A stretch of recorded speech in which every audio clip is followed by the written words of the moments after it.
ကြတာနေတော့နေကြရမယ်နော်အဲ့ခွန်းလို့ဒီလိုရချင်းကျွန်တော်မိတ်ဆွေတကယ်ချင်းတွေကိုပြောပြခြင်းနော်ကျွန်တော်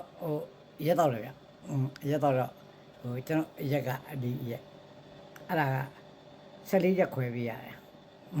$14ခွဲပေါ့နော်ဟုတ်ပြီအဲ့တော့မတ်ကူကတော့ပါတော့ကျွန်တော်စစ်လိုက်တော့လေကျွန်တော်စစ်ကြကြိုက်တယ်အစစ်ကြကျွန်တော်မောင်လိုစစ်ရတော့နော်ဥပဒေပေးရတယ်12ချက်ပေးရတယ်အဲ့တော့ကျွန်တော်တခုတော့လို့ဆုံးဖြတ်တော့အဲ့တော့ဒီအရက်14ချက်ကိုပဲတောက်ရင်ကောင်းမလားစီကရက်12ချက်တောင်ပဲတောက်ရင်ကောင်းမလားစီကရက်12ချက်အလိမ့်20ဆိုတော့ဗျာကျွန်တော်ကတနေ့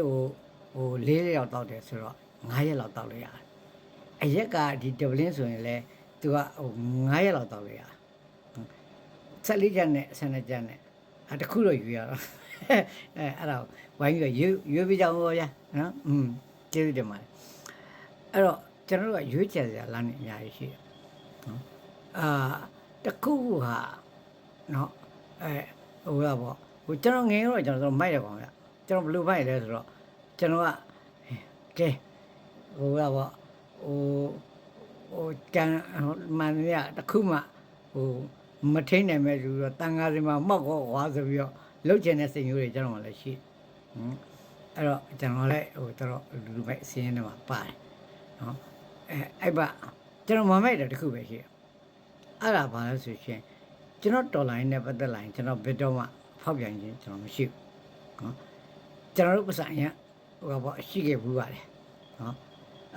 ကျွန်တော်ကိုယ်တိုင်လည်းသဘောထားပြရတဲ့ပတ်စံတွေအများရှိခဲ့ဘူးပါတယ်ဒါပေမဲ့ကျွန်တော်ရှိနေတဲ့ပတ်စံလည်းကျွန်တော်တော်လိုင်းမှာပဲသုံးခဲ့တယ်ဘယ်တော့မှလွယ်ငါလည်းမလုပ်ခဲ့ပါဘူးဒါကျွန်တော်ဖျားစုလို့ဘာလို့ကျွန်တော်လည်းသိယုံကြည်တဲ့ကောင်မှုတော့ပြောလိုက်နော်ဘာပဲဖြစ်ဖြစ်နော်ကိုယ်လိပ်ပြကိုယ်လုံးပဲရေးကြည့်နော်အဲ့တော့ကျွန်တော်တို့ဒီတော်လိုင်းမှာနော်ဒီထောက်ပို့နဲ့ကိစ္စနဲ့ပတ်သက်ပြီးတော့တော်လေးစကားများနေတဲ့ကိစ္စလေးရှိတော့ကျွန်တော်ဒီကိစ္စလေးပြောရင်တော့နော်မလို့ပါဘူးဘယ်လိုမှလည်းရှင်းစရာမလိုပါဘူးကိုယ်လိပ်ပြကိုယ်လုံးမှုပဲအရေးကြီးဒါပဲနော်လိပ်ပြလုံးနဲ့လို့ကြပါနော်ကျွန်တော်အဲ့ဒါကိုတိုက်တွန်းပါတယ်နော်နောက်တစ်ခုကတော့ကျွန်းနိုင်ငံသိအရေးကြီးတဲ့ကဏ္ဍကိုရောက်နေပြီဖြစ်တဲ့အတွက်နော်အရေးကြီးတဲ့ဥစ္စာကိုကျွန်တော်တို့လွတ်ရမယ်အဲ့ဒါဘာလဲဆိုရှင်နော်ကျွန်တော်အရှိကဆရာကြီးများပေါ့နော်စီဝိုင်းပညာရှင်ဒီဥစိန်ထေးတို့ဘာလို့နော်နောက်ပြီးတော့နိုင်ငံရေးဝေဖန်တဲ့နော်စာတို့နော်ကိုဦးစန်းစိုးနိုင်တို့နော်နောက်ပြီးတော့ဥပဒေရေးရနဲ့ဗာနဲ့ဝေဖန်ကြတဲ့ဦးကြီးမြင့်တို့နော်ထို့ပြင်လဲအခုခေတ်မှာတော်လေးနာမည်ကြီးလာတဲ့နော်ကိုစီတို့နော်နောက်ပြီးတော့ကိုမြတ်ကျော်တို့နော်နောက်တစ်ခုကတော့ကိုလူမြတ်ကျော်တို့နော်နောက်ပြီးတော့ဘယ်လိုပေါ့ဘာရဲဘော်တို့နော်ရဲဘော်ရှမ်းလေးတို့ကျွန်တော်အကုန်ကြည့်ပြီးကျွန်တော်ကြည့်တဲ့ခါကျတော့ပိတ်ပြီးတော့ကျွန်တော်ကအားတဲ့ဘာလို့သူတို့ကပြောတာဘယ်မှာဘလို့တိုက်နေပြီဘာလို့ချနေပြီဘလို့နေဘလို့နေပြီနော်သူပြောကြကျွန်တော်ကလည်းအဲ့ဒါသတင်းတွေနားထောင်ပါဗျာနော်အဲ့တော့ဒီနေရာမှာအလုပ်အခုလုပ်တိုင်းကျွန်တော်တို့ကဒီရှင်းတော့ကြည့်ပြီးလုပ်ကြတာအဲ့ဒီမှာနော်နိုင်ငံရေးနဲ့ပတ်သက်ပြီးတော့ကျွန်တော်ကပြောတဲ့ခါကျတော့ကျွန်တော်နိုင်ငံရေးနဲ့ပတ်သက်ပြီးပြောရင်ကျွန်တော်ဘာပြောလဲဆိုတော့ဟာတဲ့ဒါကျွန်တော်88မှာကြုံမှုတယ်နော်အဲ့တော့ကျွန်တော်ကဒီ social democrat ဝါဒကိုကျွန်တော်ကတော်လေးယုံကြည်တယ်ဒါအဲ့တော့ကျွန်တော်ကဘိုးစာဖွင့်အဖွဲ့88မှာနော်မြန်မာပြည်ငင်းငယ်ရေးနဲ့အမျိုးသားတွတ်တဲ့ရေးပါတီဆိုပြီးတော့ပါတီတော့ကျွန်တော်မဖွဲ့လိုက်ဘူးဗျအဖွဲ့ပေါ့ဗျာအဲ့လိုပဲလုပ်တယ် organization ဆိုတော့လုပ်ချတယ်ဘာလို့NCGUB နဲ့နောက်ပြီးတော့နိုင်ငံရေးအဖွဲ့တွေနဲ့ပြဿနာဖြစ်မှာဆိုလို့ကျွန်တော်ကအဖွဲ့ဆိုပြီးလုပ်လိုက်တယ် organization ဆိုပြီးလုပ်လိုက်တယ်နော်ပါတီတော့မလုပ်လိုက်အဲ့ဒါဒါပေမဲ့သဘောတရားကြီးကတော့ social democrat နဲ့ပြီးတော့ကျွန်တော်ကအဲ့ဒါကိုဘာသာပြန်လိုက်တဲ့အခါကျတော့တဟဇာတမူဝါဒလို့ဘာသာပြန်လိုက်တယ်နော် social democrat ကိုတဟဇာတမူဝါဒလို့ဘာသာပြန်လိုက်တယ် နော်အဲ့ဒါတော့ဒီကွန်မြူနစ်လေ့လာမှုတဲ့လူဆိုရှယ်လစ်ရပေါ့သိပါလိမ့်မယ်နော်ဒီကျွန်တော်တခင်ဆိုးရဲ့ဥစ္စာတွေပေါ့နော်အညမြသဘောတရားတွေပါလို့ねကျွန်တော်ကတဟဇာတာသဘောတရားနဲ့ကျွန်တော်ကဖွင့်လိုက်အဲ့ဒါကူဘာလို့ပြောနေတာလဲလို့မင်းဘာလို့အဲ့ဒါကြီးပြောနေတာလဲလို့ကျွန်တော်မေးရင်ကျွန်တော်တခုပဲဖြစ်တော်လိုင်းရဲ့တခုမှာနိုင်ငံရေးဥဆောင်မှုလည်းရှိရနော်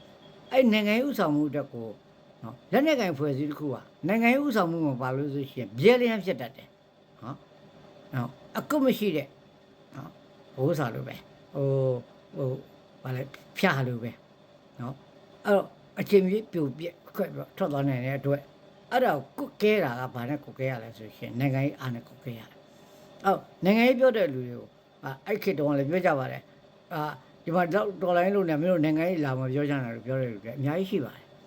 ကျွန်တော်လည်းကြုံခဲ့ဘူးပါတယ်ဒါပေမဲ့အခုခေတ်မှာမကြုံပြရစင်နဲ့တော့လူငယ်တွေနော်နောက်ပြီးတော့ဒီတော်လိုင်းအဖွဲ့အစည်းတွေ